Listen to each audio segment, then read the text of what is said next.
Shubor nakaslem jong unongsan hima.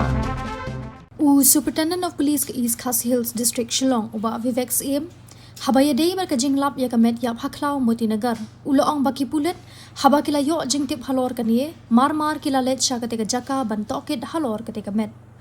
haba kren chikila pathai khobor USP uloong ba omshum na don kanu ka dak mong ha kamet uti ubriu wala ithu ba ude ubam dan yeng don sem Henry washuya chini shatai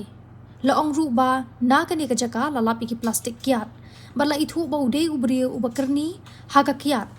hadin ka jing toket USP laong bala pinkit no ya ka match civil hospital banle ya ka postmortem USP la pentep ru baki bahayang hasem jong te ubri kilawan mi sha civil hospital bala ithu ba ude Freddy e nongklau lai post nam karta basong basa halat kor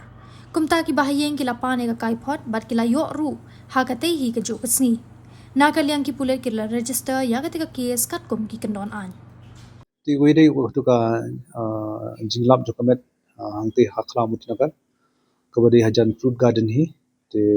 ni yo kubor kumba sibije prik sibije do rpj te ki pulit ki poi marmar hatu jaka ban nadim kilale ka request alor kamet ban mshal lalap kanu ka dokmang akamet jumure te naka jingpet jab kamet ti itu guri ulang guri homeless shu shang thalash ni stai te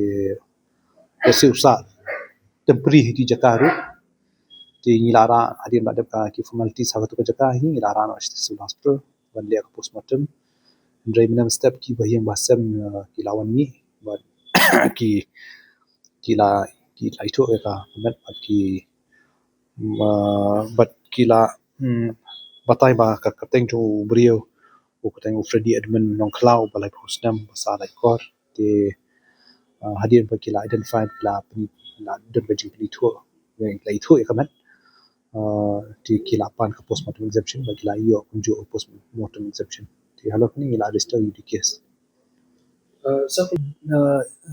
kumpe jinglap jungi mengelap plastik jongka kiat persi itu ti itu ibu diu bakerni haka jingdi kiat